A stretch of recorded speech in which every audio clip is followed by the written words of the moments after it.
Fala pessoal, estamos aqui em mais um Isbel Talks. Estou aqui com um convidado mais do que especial. Vocês já estão vendo ele aí, é nosso professor Adriano Neto. O cara, o primo de Paulo. Quem já assistiu aulas dele do apóstolo Paulo sabe que o cara entende, né? Andou junto com ele, né? Segundo Mantovani, ele é primo de Paulo.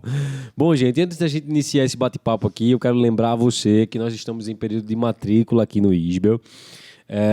A próxima entrada agora será no dia 29 do mês 4 ainda, né? 29 desse mês. Caso você esteja assistindo esse podcast aqui depois do dia 29, nós vamos liberar ainda a próxima data para a próxima entrada para quem quer estudar EAD pastoral pelo valor de R$100 por mês. E esse ano é exclusiva essa promoção, tá certo? Porque o Isbel está fazendo 70 anos e esse é o momento de você estudar uma boa teologia saudável, sólida, por um valor justo. E você vai aprender demais aqui, tenho certeza. Vai gostar muito. Bom, e além disso, se você é daqui de Londrina, Paraná, e quer ter acesso ao conhecimento desse homem aqui no quesito apóstolo Paulo. E, gente, todo mundo que já assistiu, espero que você esteja aqui de alguma forma comentando aqui embaixo para que as pessoas vejam, né? Todo mundo que assistiu essas aulas de apóstolo Paulo saíram impactados com isso. Eu vou assistir de novo, mesmo já tendo feito. Bom, tudo que eu puder aprender com o apóstolo Paulo, eu irei aprender.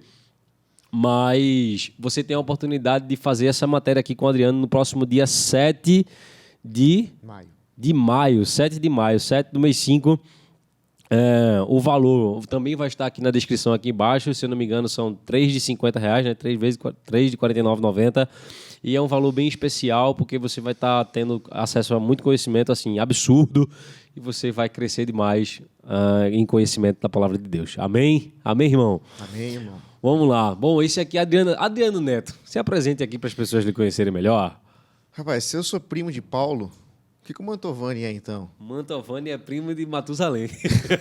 Sobrinho de Moisés. Sobrinho de Moisés, é isso aí. Aprender de Antigo Testamento tem que sentar aos pés do Mantovani. É isso aí, o cara é brabo. O cara é brabo. Sou o Adriano Neto, professor de Novo Testamento no Isbel. Isbel é uma família, uma casa de profetas, de pastores e servos, e tenho uma paixão exclusiva pelo apóstolo Paulo. Dedico aí mais de 10 anos de estudo, de leitura e também de lágrimas, ouvindo e aprendendo sobre Paulo. Gente, e o rapaz aqui entende mesmo do apóstolo Paulo, viu? Hoje a gente vai conversar literalmente sobre isso, né? Nós vamos percorrer aqui as escrituras no quesito apóstolo Paulo. Eu já estava tirando muitas dúvidas aqui com ele, mesmo já tendo assistido às aulas, como falei antes, né? Principalmente porque o apóstolo Paulo, ele foi um dos responsáveis aí pela boa parte do Novo Testamento escrito, né? E algumas afirmações que é feita pelo apóstolo Paulo são interpretadas de uma forma até mesmo errada, né? Eu até fiz uma pergunta aqui no início para o Adriano, que era literalmente quando o apóstolo Paulo descreve a seguinte forma, né?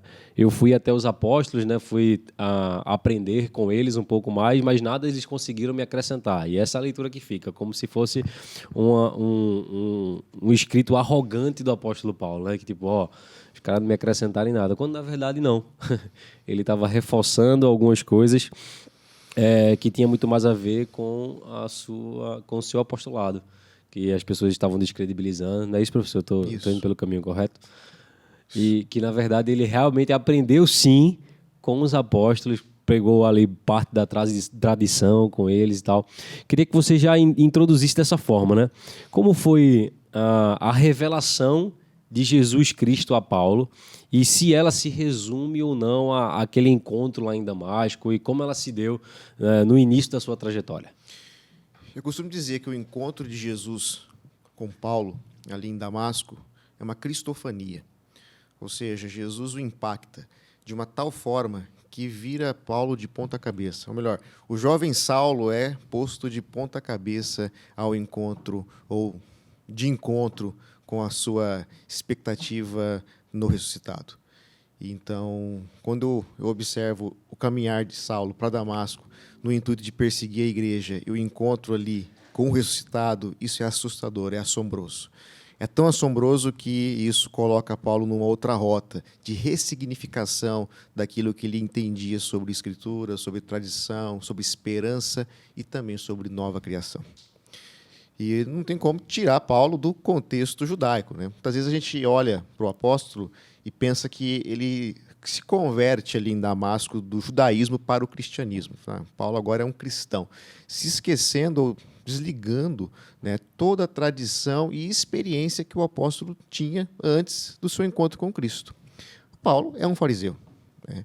Ele acreditava piamente nos profetas, na ressurreição dos mortos, acreditava no monoteísmo, o Deus único, criador de todas as coisas, o Deus que escolheu um povo para que, a partir desse povo, todas as nações da terra fossem abençoadas. Paulo acreditava num futuro para esse povo, né, uma ideia de nova criação, né, isso antes de ter um encontro com Jesus, né, de ser encontrado por Jesus, né. Acho que a melhor definição é essa: Jesus o encontra em Damasco e muda a sua vida. Então, quando eu olho para Paulo dentro dessa ótica da sua experiência, né, teológica, de vida, a sua experiência com a Escritura, Damasco ganha um novo significado, porque é a partir do Cristo ressuscitado que ele vai reimaginar ou reinterpretar as tradições que ele recebeu na sua infância, que ele estudou durante todo o tempo. Então, ele consegue ver o cumprimento em Cristo, ele consegue ressignificar o monoteísmo. Então, Jesus ele digamos assim, visto dentro da ótica da identidade do Deus de Israel. Ele ressignifica a eleição, de modo que em Cristo todos nós somos eleitos, e ele ressignifica a escatologia, de modo que a nova criação inicia em Cristo. Então, não tem como você desligar Paulo do judaísmo do seu tempo. Não tem como você falar: Paulo deixou de ser um judeu. Pelo contrário, Paulo é um judeu messiânico. É um judeu que reinterpreta a Escritura à luz de Cristo, do Cristo ressuscitado, que é o crucificado. Isso é massa, que enquanto a gente está na aula lá, é como se antes eu via Paulo literalmente desse jeito. Alguém que tinha muito conhecimento, mas que quando chegou em Cristo, quando chegou lá em Damasco, precisou meio que, olha, eu vou ter que reaprender. Eu vou ter que excluir tudo que eu vivi daqui para trás, e daqui para frente eu vou ter que ir atrás de novo conhecimento. Mas a leitura, a partir de um Paulo que era judeu, é literalmente, não, ele agora está enxergando tudo que ele teve como aprendizado daqui para trás por meio de Cristo. E isso é massa, né? Tipo, a leitura que você faz, por exemplo, de Paulo falando a respeito do corpo, do templo e tudo mais, já é algo que ele traz do judaísmo muito bem estruturado e muito bem desenhado. E ele ressignifica isso além de Cristo, né? A partir de Cristo e do Espírito. Nós aqui do ISB somos muito devedores ao Andrew Wright, um bispo britânico, inglês, que é um dos maiores eruditos de Novo Testamento. Então, ele traz, né, junto com o James Dunn, junto com Gordon Fee e outros eruditos, Wright traz essa ideia da cosmovisão judaica ressignificada pelo apóstolo Paulo. E isso faz muito sentido, né? Até mesmo porque, quando nós olhamos para o mundo judaico, para a teologia do judaísmo do Segundo Templo, que é o judaísmo ali, né, dos dias de Paulo, né, do primeiro século, quando nós olhamos para esse judaísmo e observamos os seus símbolos, dentre os quais nós temos o templo, a Torá, nós temos a circuncisão, nós temos o sábado e etc. Quando olhamos tudo isso, né, nós não vemos Paulo jogando fora. Nós vemos Paulo olhando para o templo e enxergando que Jesus é o novo templo e nele nós constituímos, né, participando dele, o templo de Deus, a morada de Deus no Espírito. Então, ele vai falar para os coríntios, né, vocês são o templo do Deus vivo. Então, essa ótica é sensacional, né? Então, ou seja, aquilo que o templo em Jerusalém apontava, nós vemos isso cumprido em Cristo e na sua igreja hoje. Da mesma forma, como eu observo a oração a mais famosa do judeu, né, o Shema Israel. Isso Paulo ele ressignifica essa oração colocando Jesus no meio dela, né?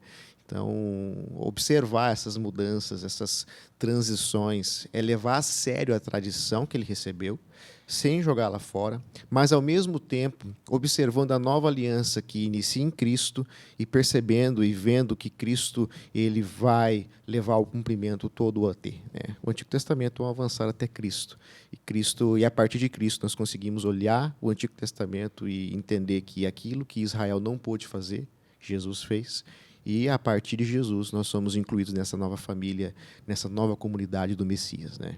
Eu costumo dizer que Jesus, o Messias, não tem duas famílias, uma de judeu e uma de gentios. Ele tem uma família só composta de judeus e gentios, e nós fazemos parte disso porque participamos de Cristo no batismo. Ou seja, morremos com Cristo e hoje vivemos à luz da sua ressurreição, aguardando, né, a consumação da salvação. Quem não conhece o enredo, né, da época não entende a dificuldade que era também dos judeus convertidos conviverem com os gentios, né, e a responsabilidade de Paulo no meio de tudo isso, né, como sendo praticamente o apóstolo dos gentios, né? Exatamente, exatamente. E é interessante observar, porque Paulo faz parte da tradição do zelo. Então, o zelo pela Torá, pela fidelidade à Torá, é algo que marcava muito a sua vida. Ele fala isso nas suas cartas, né? Que ele era muito zeloso. Então, imagine só, um homem zeloso pela Torá, olhando, né, pessoas seguindo um certo judeu chamado Jesus, né, para eles ali, que era um blasfemo. Então, Jesus não era visto como Messias para eles, mas como um blasfemo, e de modo a transgredir a Torá. Então, é natural observar, né, o jovem Saulo como zeloso, perseguindo esses cristãos, né, dizendo, esses caras não podem fazer isso, eles estão quebrando a Torá, eu preciso fazer alguma coisa, eu preciso resolver esse problema. Então, o jovem Saulo ele está indo, né, à luz do zelo de Elias, de Finéia, dos Macabeus, resolver um problema que para ele era muito complicado, né? Afinal de contas, a era vindoura poderia não chegar por conta da transgressão e da infidelidade desses judeus. E, inclusive, trazendo gentios para essa nova família, né?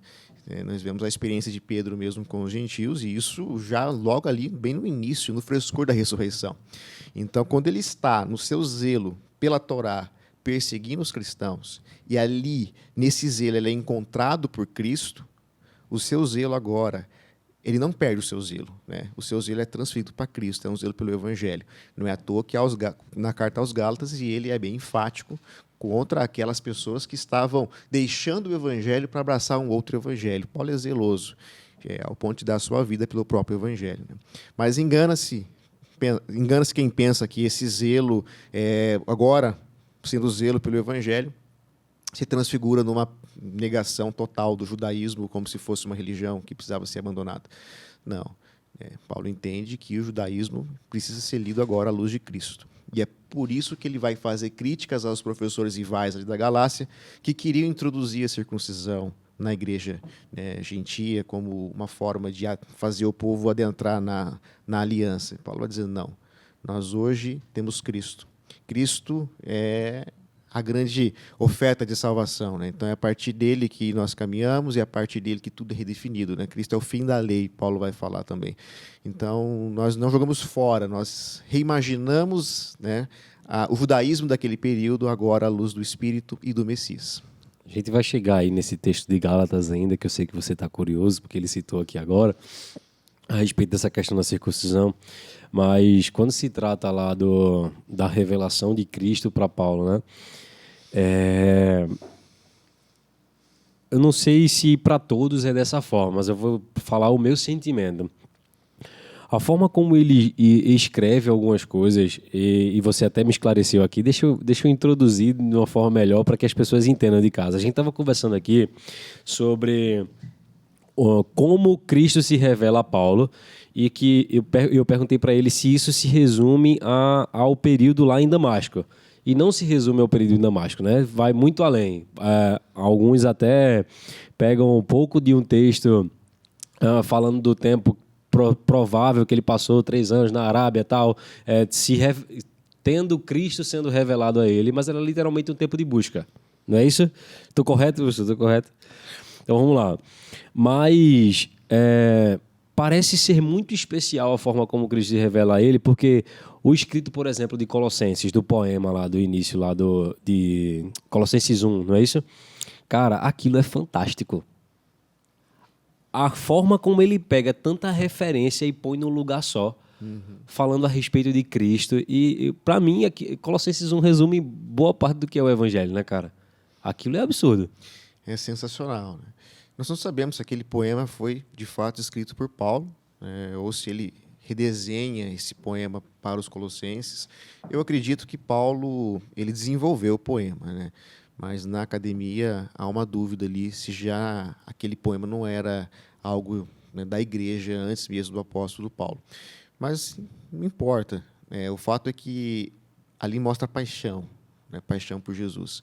E a teologia de Paulo nasce da oração, nasce do encontro com Jesus, nasce da contemplação, nasce do pastorado. A teologia de Paulo nasce da vida. Então, Paulo não é um teólogo que se fecha, né, num escritório para escrever teologia. Paulo escreve teologia na missão. Paulo escreve teologia à luz dos problemas das suas comunidades, dos conflitos. É ali que ele vai orar, que ele vai buscar, é ali que ele vai passar os momentos de ansiedade, é ali que ele vai ter o seu coração quebrado diante de perseguições, a sua igreja virando as costas para ele em alguns momentos, como Corinto. Então, é na dor dos momentos mais terríveis da sua vida, nessa caminhada, nessa jornada apostólica, que a sua teologia vai ganhando forma, né?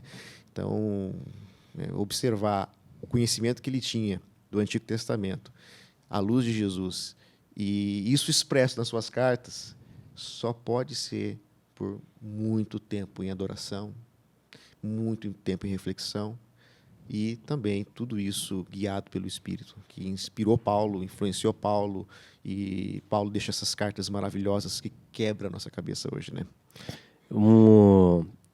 Mesmo que aquele filme que você passou na sala pra gente, como é o nome do filme? O Apóstolo Paulo. Tem um filme chamado Apóstolo Paulo, que se você não assistiu, assista, que é muito bom, não é isso? Bom. A gente até assistiu em aula. Mas ali, eu antes de assistir aquilo, eu não tinha uma ideia muito bem formada sobre o sofrimento de Paulo enquanto ele viveu a igreja no primeiro século. Não tinha ideia. Tipo, observando as viagens, é como se ele conseguisse escapar muito bem das circunstâncias colocadas por Roma na época, né? Mas o filme lá me mostra que era um clima muito hostil, era muito complexo para o tempo que ele viveu anunciar a mensagem onde ele estava.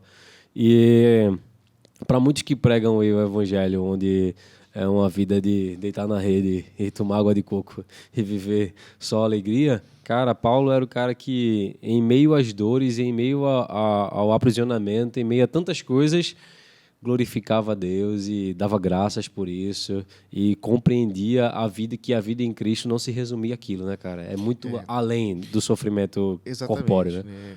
Tem um evento, né, em Paulo que me chama muito a atenção, porque ele mostra as suas fraquezas. Então, o apóstolo Paulo não tem problema em falar dos seus sofrimentos, né? Ao contrário de muitos que escondem os seus sofrimentos, as suas fraquezas, e passam uma ideia de superioridade, né, de um super-herói. Não, o apóstolo Paulo ele mostra quem ele é, de fato, né, desde o seu espinho na carne até os momentos de tribulação. E aqui, no texto de 2 Coríntios 1:8, nós vemos um Paulo que sofre. E isso traz muita identificação com muitos que sofrem hoje em dia. No verso 8 ele diz assim, porque não queremos, irmãos, que ignoreis a natureza da tribulação que nos sobreveio na Ásia, porquanto foi acima das nossas forças, a ponto de desesperarmos até da própria vida. Contudo, já em nós mesmos tivemos a sentença de morte. Ouvir isso, ou ler isso de um apóstolo que teve experiências extraordinárias com Jesus, é algo consolador, porque você vê que na vida, no ministério, existem muitas tribulações. E ver Paulo aqui vivendo um momento de muita tribulação na Ásia, ali em Éfeso, isso já leva a supor, né, que ele estava preso. Então, alguns teólogos vão dizer que ele estava preso nesse tempo e corria sério perigo. Então, imagine só um homem que conhece Cristo, né, que viu Cristo ressuscitado, porque a ideia de Damasco é essa, ela vê Jesus como os outros viram. Então, Paulo não tem uma mera visão de Jesus ou um sonho, não. Ele viu Jesus ressuscitado, né? Isso qualifica como um apóstolo. O apóstolo, um seguidor de Jesus, alguém na mesma categoria que os outros apóstolos, como Pedro, Tiago. Ocular, no caso, do ressuscitado. Do ressuscitado. Caso, né? Então, a gente vê essas experiências brilhantes dele, então a gente acaba confundindo algumas coisas e esquecendo que Paulo é um ser humano que sofre. né? Também nós lemos lá em Filipenses, né? Não andeis ansiosos por coisa alguma. A gente fala, o cara não tinha ansiedade nenhuma, né? Ele flutuava na terra ali, né? Então, tipo, a ideia que muitos passam é que quando Paulo saía, né, de Atenas para Corinto, ele ia flutuando de tanta confiança que ele tinha em Deus. Mas quando nós chegamos nas suas cartas, nós vemos um homem que confia em Deus no sofrimento, na angústia, né? Olha só o texto que nós lemos. Ele vai falar de um sofrimento que é acima das forças. Consegue imaginar isso, cara? Não. Sabe? Acima das forças. Ou seja, nele mesmo, no seu íntimo, no seu interior, ele já tinha sentença de morte. Mas em tudo isso, Deus o livra. Então, a teologia dele nasce dessa comunhão, na dor, no sofrimento. Então, quando ele diz, não andeis ansiosos por coisa alguma, é porque ele sabe que o Deus que ressuscita os mortos é aquele que nos conduz em triunfo, mesmo nos dilemas da vida. A vida está cheia de noite, mas nós somos filhos do dia. Então, a luz de Cristo brilha através de nós, na noite do mundo. Eu preciso andar segundo Cristo, segundo o caráter de Cristo, vivendo segundo Cristo. E Paulo é esse grande amigo que nos mostra Cristo, como viver segundo Cristo, como viver segundo a vontade de Cristo. E isso é brilhante, né? Então, ver um teólogo como ele, que é um missionário, um plantador de igrejas, vivendo e sofrendo pelas suas igrejas, chorando e aprendendo cada vez mais do ressuscitado, não tem como não concluir, deixar de concluir que a sua teologia ela é uma teologia de joelhos. É o esforço de Paulo, né? Isso para mim é impactante, principalmente como pastor, como alguém que está sendo convidado por Deus para ajudar pessoas a caminhada da fé e cuidar de pessoas, enfim. Ver o maior missionário da igreja sofrendo como sofreu, mas para que Cristo seja formado nas pessoas, cara, isso é um absurdo. Sensacional, né? Ele é um pastor. Ele é um pastor. Aqui na carta aos Filipenses, no capítulo 4, no verso 2, ele diz, rogo a Evódia e eu rogo a Sintique que pensem concordemente no Senhor. A ideia é que essas irmãs aqui tinham brigado. Então, ele tem que resolver um problema na comunidade. Se as igrejas paulinas tinham problemas, as nossas, então, né, terão também problemas também. Mais do que a dele, tô brincando. Então, como que ele fazia isso? É a luz do ressuscitado. Para Paulo, a ressurreição de Jesus é fundamento de todo o cristianismo. Não só para Paulo, para todo o Novo Testamento. Mas nós vemos ele deixar isso muito claro aos coríntios. Então, olhar para a reflexão de Paulo e olhar para a igreja, isso é possível porque Jesus ressuscitou dos mortos. É a partir dali que nós vamos pensar Paulo, observando a sua ressurreição como início da nova criação. E isso está ligado com a expectativa do seu tempo. Por isso que ler Paulo à luz do judaísmo do segundo templo é muito importante, porque é Paulo pensando teologia no seu tempo, redefinindo muitas coisas agora à luz de Jesus.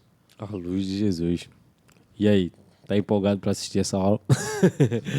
Mas, cara, você citando esse texto agora me faz lembrar, né, ou perceber, talvez, que em meio a tantos problemas que a igreja está vivendo, em meio a tanta coisa que Paulo já havia solucionado, né, e vendo a igreja viver, em meio à opressão também de Roma na época, que é justamente na época de Nero, não é isso? Se eu não estou enganado. Ele resolvendo problemas tão grandes teologicamente falando e problemas bem complexos na igreja, ele se preocupa com duas irmãs que está passando por alguma desavença entre uma e outra, não é isso? Olha que interessante, cara. Eu acho isso um absurdo, cara. O cara algumas pessoas, muitas vezes, quando estão resolvendo um grande problema ou estão em meio a grandes responsabilidades, esquecem de lidar com coisas menores. E, isso não é para mim. Esse tipo de problema eu não cuido mais, deixa para outra pessoa. Mas não só esse tipo de problema. Quando eu estudei a Carta aos Coríntios, eu fui no comentário do Gordon Fee, que hoje, no Brasil, é um dos melhores em língua portuguesa. E o Fee vai desenvolver uma ideia brilhante ali no contexto de Paulo e os Coríntios, de que a igreja de Corinto ela vira as costas para o apóstolo, de modo que há uma rejeição ao evangelho de Paulo. E Paulo precisa trabalhar com esse problema. Então, eu imagino Paulo em Éfeso, que é o lugar onde ele estava ali nesse momento, indo a Corinto visitar essa igreja, tendo uma recepção hostil a essa igreja, voltando ali, cruzando o mar Egeu, com o coração apertadíssimo, porque a igreja que ele fundou, que ele plantou, estava virando as costas para ele. Agora, eles queriam a sabedoria, eles queriam um líder que fosse eloquente. Paulo não tinha, digamos assim, vamos colocar isso entre aspas, né, as características que eles queriam, né, ao ponto de ser ofendido por alguns membros da comunidade.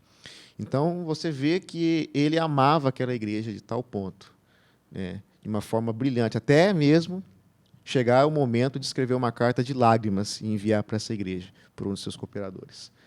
Ali. Então, é um homem que é apaixonante. Né? Dispensa comentários, né? Vivia o evangelho, transpirava o evangelho.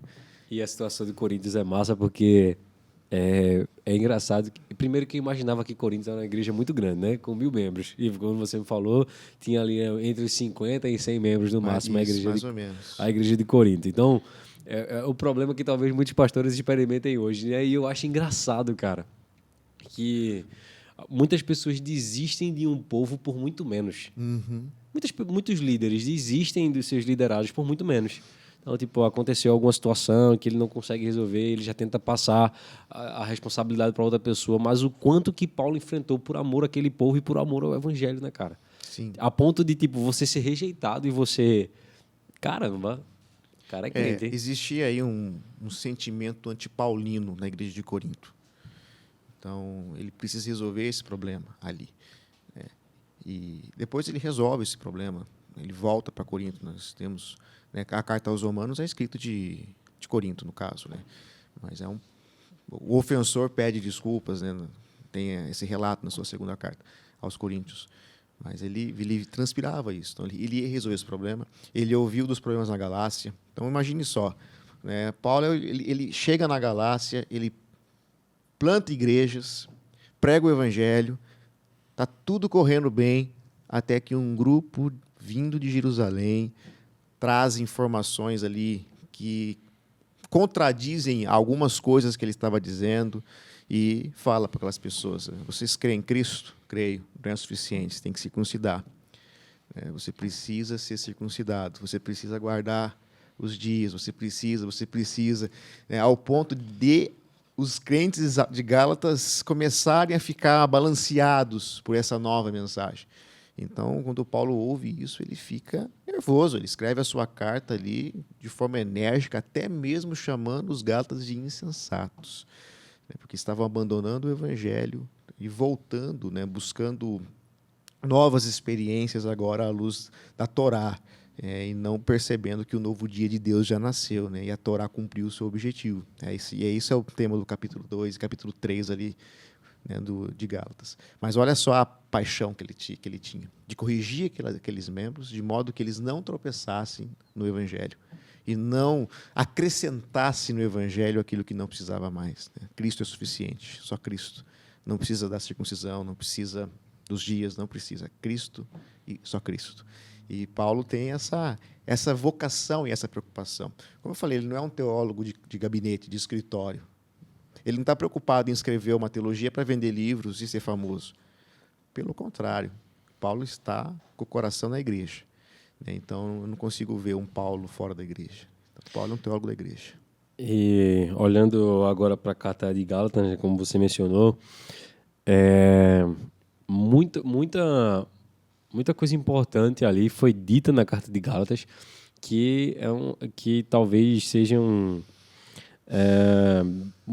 grandes pilares, na verdade talvez não tenho certeza, que grandes pilares ali para a fé cristã no quesito não se apegar às coisas da carne, que é um paralelo que ele faz ali com a situação da circuncisão, né? Vamos entrar agora em Gálatas? Vamos. Aí sim, hein? Agora se prepare, que agora é mais 2 horas de podcast. Mas até um lado aqui interessante, antes de falar um pouquinho dessa questão da carne, do espírito aqui de Gálatas, no capítulo 2, nós vamos encontrar Paulo fazendo uma citação, né, contando uma história para a igreja do embate que ele teve com Pedro lá em Antioquia. Então, como que a gente pode imaginar uma história dessa, que Paulo audaciosamente tenha coragem de confrontar Pedro, repreender Pedro, falando que a sua atitude é uma hipocrisia diante das pessoas que estavam ali presentes. O cara é corajoso, né? No mínimo, corajoso, cara. Mas olha, para aprofundar mais essa história, tem que fazer o curso do ISB, porque eu trato especialmente essa narrativa aqui num das nossas aulas desse curso de NT2. Então fica uma deixa aí, né? Fica uma deixa, o convite. Se quiser mais, tem que fazer o curso, que senão... Senão tem tempo para fazer aqui, né? Uma aula dessa aí já vai 3 horas.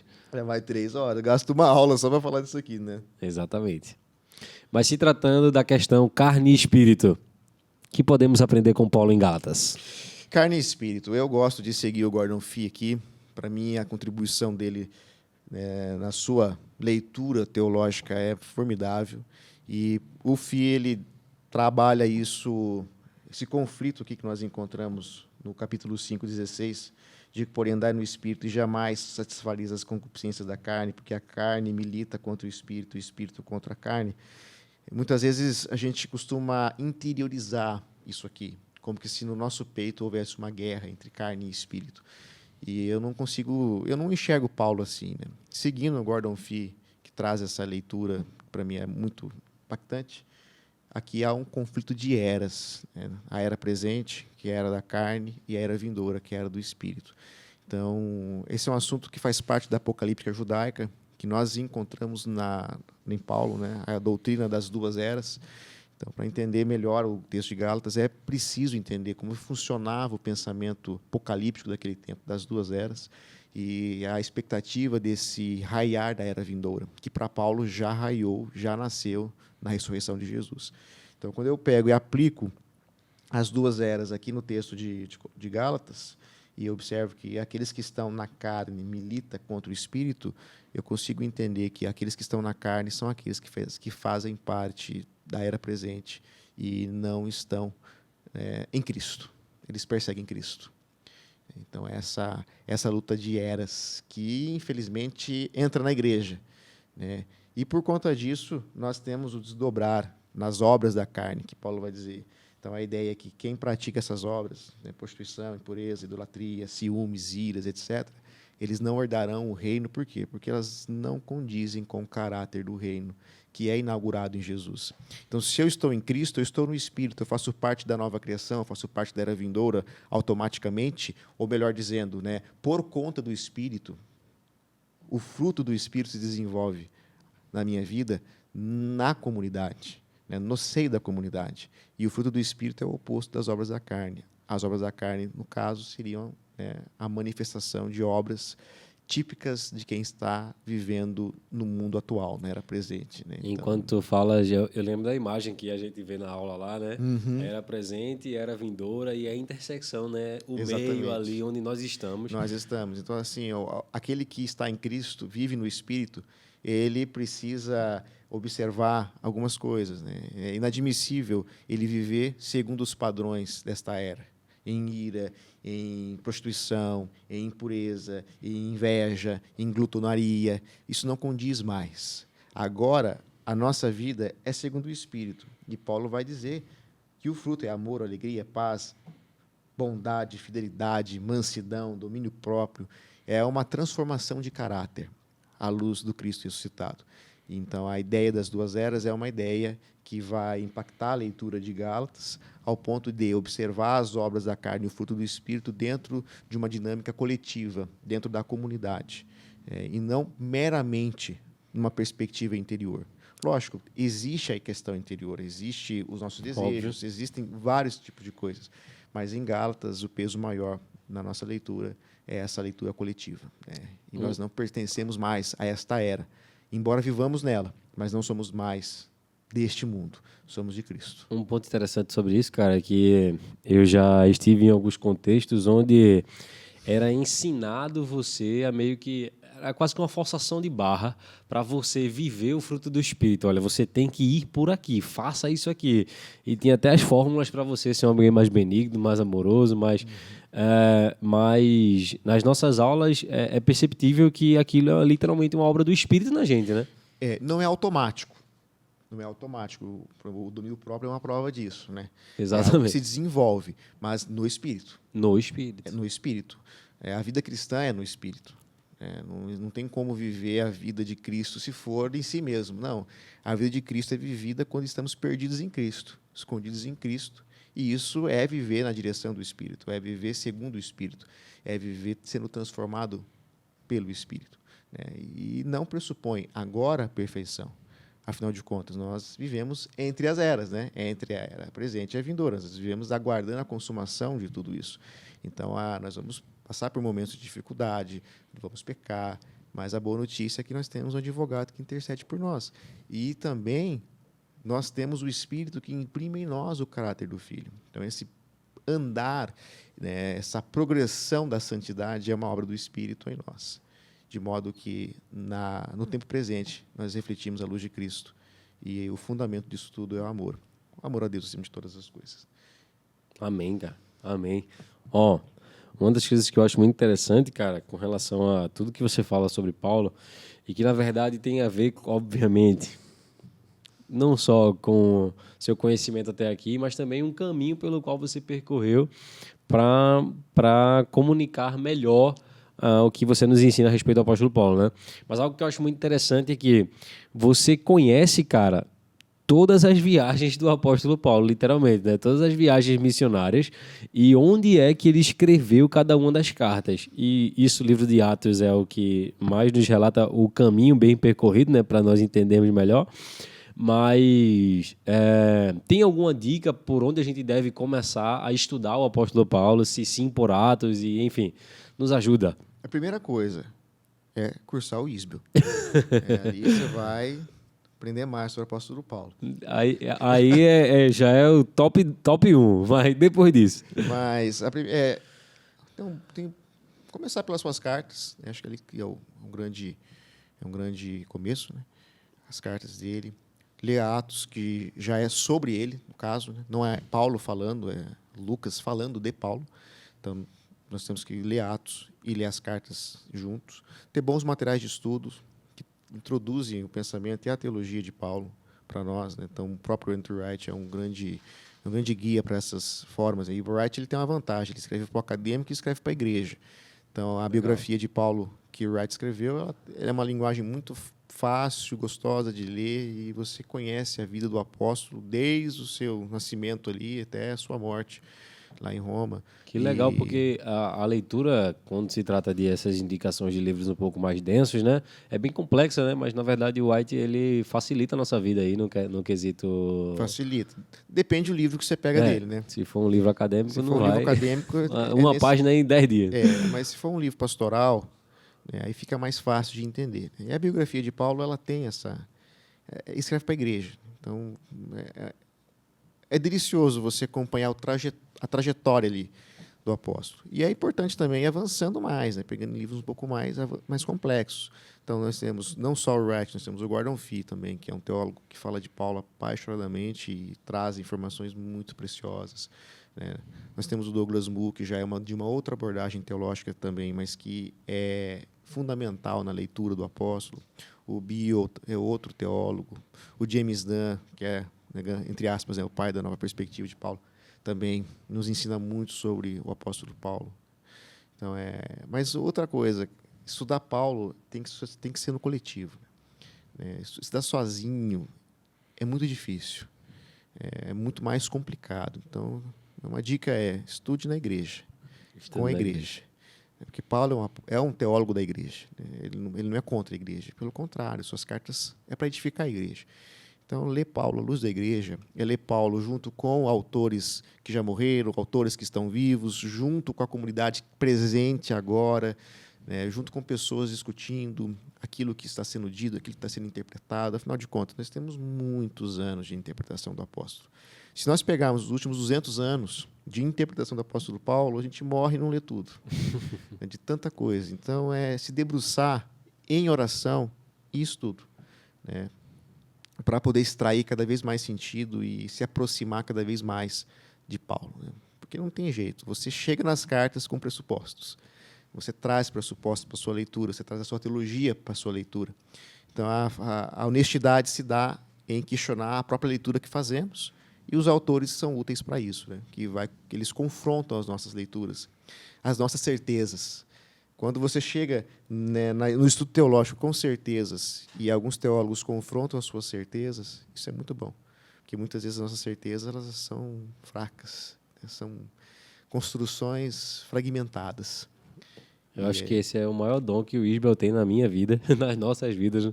Ontem a gente até tratou sobre o último tema lá que surgiu em sala de aula, aquela discussão que existe sobre a morte de Jesus e tal. Mas esse confronto, cara, é bem importante, até porque desonestamente, eu não sei se desonestamente, eu acho que eu poderia estar ferindo alguém falando isso, né? Mas às vezes, por não ter tanto conhecimento, as pessoas miram alguns escritos paulinos, né, para direções que não era a intenção do apóstolo. Sim, não tem como você chegar na Bíblia sem pressupostos. Quando você vai ler a Escritura, você traz uma bagagem com você, né? Aquilo que você aprendeu na sua vida, na sua igreja, com seus familiares, com seus amigos, com os pastores, as suas leituras. Então, querendo ou não, essa forma, né, que nós temos, que nós obtemos durante a vida, ela vai influenciar na leitura tanto de Paulo como de outros textos, né, da Escritura. E a honestidade ela se dá ali, quando eu paro e percebo que existe vida teológica fora do meu campo, fora da minha bolha, fora da minha denominação, fora da confissão que eu defendo. Então, eu vou aprender com outros teólogos de outras confissões que Deus usa também, e ali eu vou perceber que, muitas vezes, as minhas certezas são fragmentos. Elas precisam ser confrontadas. Em alguns momentos, nós vamos mudar a rota. Em outros, nós vamos fortificar ainda mais. Nós vamos permanecer ali naquele caminho. Mas é necessário esse momento de reflexão, de estudo, de aprofundamento das temáticas, né? É triste quando você chega numa pregação, ou até mesmo na leitura de um livro mais devocional, e você percebe que o autor ali, ou o pregador, ele não está sendo fiel ao texto, ele está sendo fiel a ele, a sua experiência, ou a experiência da sua comunidade, mas o texto está ferido, porque falta intimidade com aquele texto. E, para ter intimidade com o texto, eu preciso ler o texto, preciso ler a história que circunscreve aquele texto, o fundamento histórico. Saber o que é um exegese, fazer Exatamente. uma boa exegese. Então, e quando eu chego com as minhas certezas, eu preciso observar que as Escrituras precisam ter a primazia, né? E a minha interpretação não é a palavra de Deus. Ela pode errar, ela pode mudar daqui a um tempo. A palavra de Deus é a palavra de Deus. A minha interpretação é uma interpretação da palavra de Deus. E a parte triste é quando as pessoas fazem da sua interpretação a palavra de Deus. Esse é o problema. Esse é o né? grande problema. Então, quando você confronta a interpretação, ela acha que está confrontando a palavra de Deus, mas não é. Você está confrontando a interpretação que a pessoa está tendo da palavra. Então, vamos ter essa vontade, esse desejo de interpretar as Escrituras fielmente.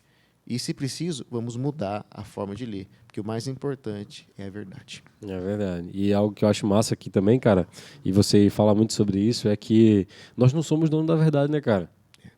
Então, muitas abordagens e muitas leituras que nós fazemos e explicações que nós damos para alguns textos é literalmente aquilo que é mais coerente com o que nós acreditamos, com a linha que a nossa denominação segue, linha doutrinária, enfim. E óbvio que todas as vezes que existe espaço no texto bíblico para duas interpretações, talvez que isso acontece, né? E a gente sabe disso. Óbvio que tem coisas que são muito grosseiras, que se distanciam muito da palavra e você precisa conhecer as escrituras para isso e ter bons professores, né? E ter bons materiais, mas nós não somos donos da verdade. Nós estamos estudando para errar menos. Isso é o que você cita, né? Isso é importante. A teologia é uma interpretação da fé. Então, eu preciso ter essa consciência de que a minha interpretação ela pode estar errada em algum ponto, ela pode estar frágil em outros pontos. E não é ter medo de você encontrar alguém diferente, né?